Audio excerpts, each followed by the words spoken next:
সময়টা বিকেল গড়িয়ে সন্ধ্যার দিকে। আর কিছুক্ষণ পরেই মাগরিবের আজান হবে। গোধূলির ম্লান আলোয় চারপাশটা বেশ শান্ত লাগছে, কিন্তু সেই শান্ত পরিবেশে উচ্চ শব্দে কেঁদে চলেছে সিজান। তাকে কোলে নিয়ে সাদ্দাম ছোট বোনের রুমের দিকে এগিয়ে যাচ্ছে। সিজান ছেলেটা ভীষণ মা পাগল। মা কোলে না নেওয়া পর্যন্ত তার কান্না থামবে না। কান্নার কারণও আছে। অসাবধানতাবশত পেট থেকে নিচে পড়ে গিয়ে মাথায় ব্যথা পেয়েছে সে। সাদ্দাম অনার্স প্রথম বর্ষে পড়ে। দুটোর দিকে সাদ্দাম বাসায় আসে। এসেই ফ্রেশ হয়ে বেচারা ঘুমিয়ে গিয়েছিল। ঘুম থেকে উঠেই সিজান মাহাকে নিয়ে নিজের রুমে বসেই খেলতে লাগলো। তার অনেক আদরের বঞ্জি। রাত ফুরালেই সকালে বাবার সাথে চলে যাবে বাবার বাড়ি। এখন থেকে সেখানেই থাকবে। আসবে কিছুদিনের জন্য বেড়াতে। আগের মতো আর তাদের নিজের সাথে রাখতে পারবে না। খেলার মাঝে ক্লান্ত হয়ে মাহা ঘুমিয়ে পড়ে। সিজান তখন খেলতে খেলতে বেডের কোণায় চলে আসে। সাদ্দাম তখন মাহাকে শুইয়ে দিতে ব্যস্ত, যার জন্য সে খেয়ালই করেনি। খেলতে খেলতে ঠাস করে পড়ে যায়। সেই থেকে কাছে ছেলেটা। স্বামীর পায়ের পাশে বসে পা টিপে দিচ্ছিল সিদ্রা। লোকটা দুপুরে বাড়ি ফেরার পর থেকেই তাকে এক মুহূর্তের জন্য রুমের বাইরে যেতে দিচ্ছে না। ঘণ্টাখানেক তার কোলে মাথা রেখে ঘুমিয়েছিল সে। আসরের নামাজ পড়ার জন্য তাকে কোল থেকে সরাতেই ঘুম ভেঙে যায়। পরে আবার মায়ের ডাকে একবার রুমের বাইরে গিয়েছিল সিদ্রা। ফিরে আসতেই মেহরাব দুপুরের মতো তার গাল চেপে ধরল। লোকটার সঙ্গে একদিন থেকে বিরক্ত হয়ে গেল সে। বাকিটা জীবন কিভাবে থাকবে সেই চিন্তায় পড়ে যায়। সারাদিন স্বামীর সঙ্গে রুমে থাকতে সিদ্রার ভীষণ লজ্জা লাগছে। বাইরে পরিবারের সবাই আছে, আর সে স্বামীর সঙ্গে সময় কাটাচ্ছে। ভাবতেই তার মুখে অস্বস্তির আভা ফুটে উঠল।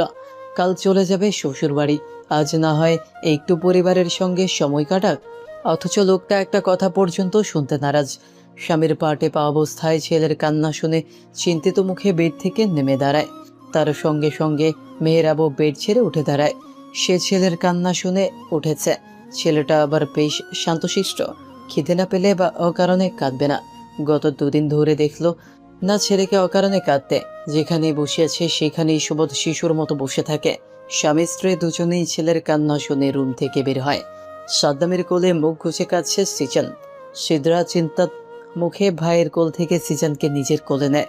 ছেলেকে পর্যবেক্ষণ করতে করতে চিন্তাত করা ভাইকে শুধালো, কাঁদছে কেন ভাই? সিজানের কান্নার আওয়াজে মীরা সেখানে উপস্থিত হয়। নিশাদ রান্নাঘরে ব্যস্ত থাকায় একা একা বোরিং হচ্ছিল। ঘর থেকে ভাইপোর কান্নার শব্দ শুনে রুম থেকে বের হয়ে আসে। মেহরাব ছেলের কান্নার কারণ শোনার জন্য উৎসুক হয়ে সাদ্দামের দিকে চেয়ে রইল। সাদ্দাম অপরাধী কণ্ঠে মৃদু আওয়াজে বলল, আসলে মাহাকে শুইয়ে দেওয়ার সময় সিজান বেড থেকে নিচে পড়ে যায়। আমি আসলে খেয়াল করিনি সিজান বেডের কোণায় চলে গিয়েছিল। সিদ্রা ভাইয়ের কথা শুনে ছেলেকে বুক থেকে টেনে ব্যথার স্থান খুঁজতে লাগলো। ছেলে অশ্রু চোখে মায়ের দিকে তাকিয়ে আছে। ঠোঁট ভেঙে কেঁদে কেঁদে মাকে আধো গলায় ডাকলো, আম্মা আম্মা। ছেলেটাকে সিদ্রার কলেজায় গিয়ে লাগলো। ছেলে মেয়ের কষ্ট একদমই সহ্য করতে পারে না। তাদের কষ্টে তার বুক ভারী হয়। ছেলের কষ্টে বুকের ভেতরটা হু হু করে উঠল। ইস, কত কষ্ট পেয়েছে তার সোনাটা। ছেলের কপালে চুম্বন করে কপালের ডান পাশে লাল হয়ে গিয়েছে। ভাইকে অপরাধীর মতো মাথা নত করে দাঁড়িয়ে থাকতে দেখে মায়া লাগলো। সাদ্দাম যে তার ছেলে মেয়েকে কত ভালোবাসে সেটা সে জানে। ভাইকে আশ্বাস দিয়ে বলল, থাক ভাই, তুমি তো ইচ্ছে করে ব্যথা দাওনি। নামাজের সময় হয়েছে, এখন নামাজে যাও। আর মাহা কি করছে? ঘুমিয়ে পড়েছে। এই সন্ধ্যায় মেয়েটা ঘুমালো। এখন ঘুমোতে উঠবে সেই রাত 9টায়। তারপর অর্ধেক রাত পর্যন্ত নিজেতে সজাগ থাকবেই, তাকেও ঘুমোতে দিবে না। ছেলের কান্নায় মেয়েকে নিয়ে ভাবার সময় পেল না। উল্টো ঘুরে রুমের দিকে যেতে যেতে বলল, মাহাকে রুমে দিয়ে নামাজে যাও। রুমে ঢুকে ছেলেকে শান্ত করার চেষ্টা করতে থাকলো। বোনের কথা মতো সাদ্দাম ঘুরে নিজের রুমের দিকে এগোয়। মেহরাব মীরা চুপচাপ দাঁড়িয়ে দেখল। মেহরাব গম্ভীর মুখে বোনকে প্রশ্ন করল, মা কোথায়? মীরা সাদ্দামের যাওয়ার পানে চেয়েছিল। ভাইয়ের কথায় দৃষ্টি ঘুরিয়ে ক্ষীণ কণ্ঠে বলল, মা আর আন্টি বাগানে গিয়েছিল, এখন কোথায় আছে জানি না তো ভাই। মেহরাব বোনের কথা শুনল। কিছু না বলে সাদ্দামের পিছু পিছু তার রুমে গেল। সাদ্দাম বাইরে যাওয়ার প্রস্তুতি নিচ্ছে। মেহরাব নক না করে রুমে ঢুকে ঘুমন্ত মেয়ের দিকে এগোতে এগোতে সাদ্দামের উদ্দেশ্যে জিজ্ঞেস করল, নামাজ পড়ে ফিরবে কখন? নামাজের টুপি খুঁজছিল সাদ্দাম। বোনের স্বামীর কণ্ঠে তার দিকে ফিরল। তাকে এখানে দেখে এবং তার প্রশ্নে অবাকি হয় বটে। বউ রেখে তার আশা দিয়ে কি করবে? কথা না বাড়িয়ে সোজা সাপটা বলল, জি, নামাজ পড়েই আসবো। মাহা উদম গায়ে, সাদা রঙের হাফ প্যান্ট পরা, হাত মুষ্টিবদ্ধ করে ঘুমিয়ে আছে। সাবধানে মেয়েকে কোলে তুলে নিল। রুম থেকে বের হতে হতে বলল, জলদি এসো, তোমাকে নিয়ে বের হব, কাজ আছে। উত্তরের অপেক্ষা না করে মেয়েকে নিয়ে বেরিয়ে যায় মেহরাব। ঠিক মতো মেয়েকে কোলে নিতে পারেনি পর্যন্ত মেহরাবের যাওয়ার পানি চেয়ে সাদ্দাম বিড়বিড় করলো, এত বড় একটা দামড়া হয়েছে অথচ এখনো নিচের মেয়েটাকে ঠিকমতো কোলে নিতে পারছে না। মেহরাব মেয়েকে নিয়ে রুমে ঢুকতেই মাগরিবের আজান ভেসে এলো। সেজান তখনও মায়ের বুকে মুখ গুজে ফুপিয়ে ফুপিয়ে কাঁদছে, তবে ধীরে ধীরে তার কান্না কমে আসছে। মেহরাব মেয়েকে বিছানায় শুইয়ে দিতে দিতে গম্ভীর কণ্ঠে বলল, ছেলের কান্না থেমেছে? সিদ্রা উত্তর না দিয়ে স্বামীর পাশে এসে দাঁড়ায়। মাহাকে কোনো রকম শুইয়ে দিয়েছে। নড়াচড়ায় মাহা জেগেছে। হঠাৎই চোখ খুলে বাবার দিকে তাকায়। ঘুমন্ত মেয়েকে আচমকা চোখ খুলে তার দিকে তাকাতে দেখে ভরকে যায়। মেহরাব ভরকানো গলায় বলল, মেয়ে না ঘুমিয়েছিল? তাহলে তাকিয়ে আছে কেন? মেহরাবের কথা এবং মুখের প্রতিক্রিয়ায় হাসলো সিদ্রা। মুখ চেপে হাসিটা লুকানোর চেষ্টা করল। এভাবে নড়াচড়া করলে কোনো বাচ্চা কি ঘুমিয়ে থাকে? এক হাতে ছেলেকে সামলে অন্য হাতে মেয়ের মাথায় আলতো করে হাত বুলিয়ে আবার ঘুম পাড়ানোর চেষ্টা করল। এখন এই মেয়ে জেগে গেলে তাকে আর নামাজ পড়তে দেবে না। স্বামীর কথায় ঠোঁট চেপে বলল, যেভাবে শুইয়েছেন উঠবে না তো কি করবে? মেহরাব কিছু না বুঝেই সরে দাঁড়ালো। এইসব বাচ্চা কাচ্চার প্রসঙ্গে বেচারা কম বোঝে। কোনো প্রস্তুতি ছাড়াই ছেলে মেয়ে হয়েছে। খানিক সময় পর মেয়েটা আবার ঘুমিয়ে গেল। ছেলের কান্নাও থেমে এলো। মাগরিবের আজান হয়ে গেছে। সিদ্রাকে নামাজ পড়তে হবে, কিন্তু ছেলেকে নিয়ে নামাজ পড়া তার পক্ষে সম্ভব নয়। তাই স্বামীর দিকে তাকিয়ে ইতস্তত করে থেমে থেমে বলল, ছেলেকে একটু রাখবেন, আমি নামাজটা পড়ে নিতাম আর কি। মেহরাব শান্ত ভঙ্গিতে মা ছেলের দিকে তাকায়। ছেলে চুপচাপ মায়ের কোলে মাথা রেখে এদিক সেদিকে তাকাচ্ছে। শান্ত কণ্ঠে বলল, তোমার ছেলে তো আমাকে কাছে আসে না। কথাটা মুখে বললেও ছেলেকে কোলে নেওয়ার জন্য হাত বাড়ায়। ছেলে মাকে একবার বাবার দিকে তাকাচ্ছে তো আরেকবার মায়ের মুখের দিকে।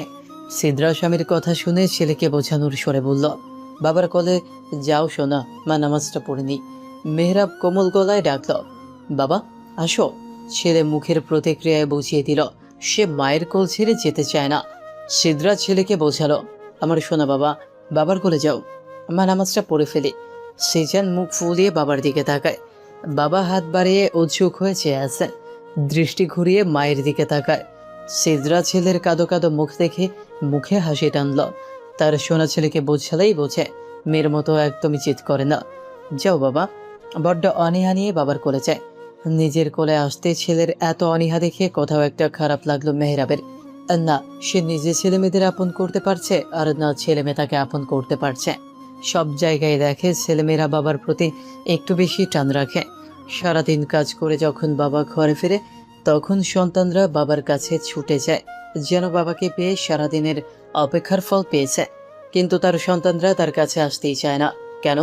সে কি পিতা হিসেবে ব্যর্থ, নাকি এতদিন দূরে থাকার কারণেই সন্তানরা তাকে আপন করে নিতে পারছে না? সিদ্রা মেয়েকে ঠিক করে শুইয়ে দিয়ে নিশাদের ঘরে চলে যায়।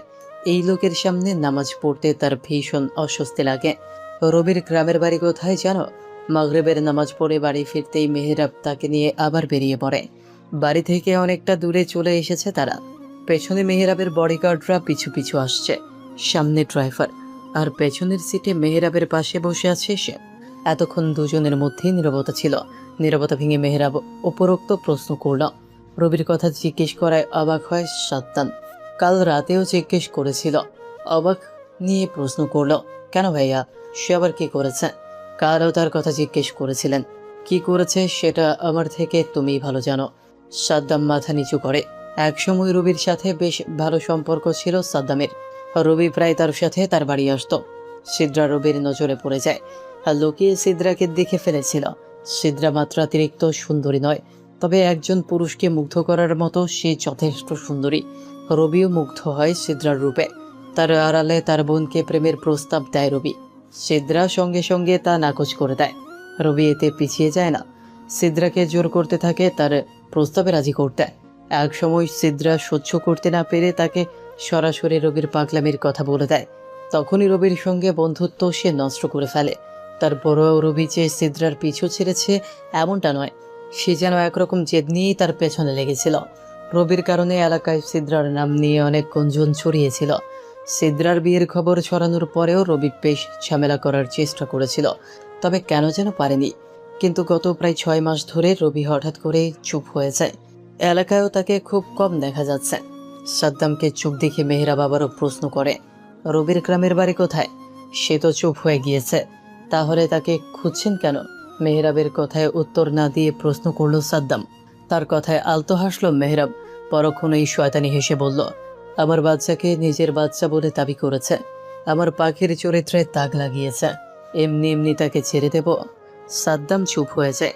রবির কি হলো না হলো এতে তার কিচ্ছুই যায় আসে না। বাবার মতো তারা 3 ভাই বোনও বেশ শান্তিপ্রিয়। তারা জেনে বুঝে কারো ক্ষতি করা পছন্দ করে না। সবকিছু আল্লাহর কাছে সোপর্দ করাই তাদের অভ্যাস। মেহরাব হাসি সরিয়ে গম্ভীর হয়, বিরক্তি নিয়ে প্রশ্ন করল, এক প্রশ্ন কতবার করা লাগবে? জিজ্ঞেস করছি আমি একটা প্রশ্ন। জি ভাইয়া, চিনি। বলো। পাবনা? পাবনায়? তাহলে এইখানে কি করে এসেছে? রবির নানুর বাড়ির মদিনা মার্কেটে। ও ওকে। মেহরাব আর কিছু জিজ্ঞেস করলো না। সাদ্দাম কৌতূহলী হয়ে জিজ্ঞেস করলো, আমরা কোথায় যাচ্ছি ভাই? তোমাকে মেরে ফেলবো, তোমার জন্য আমার বুকে অন্য কেউ দেখতে পেরেছে।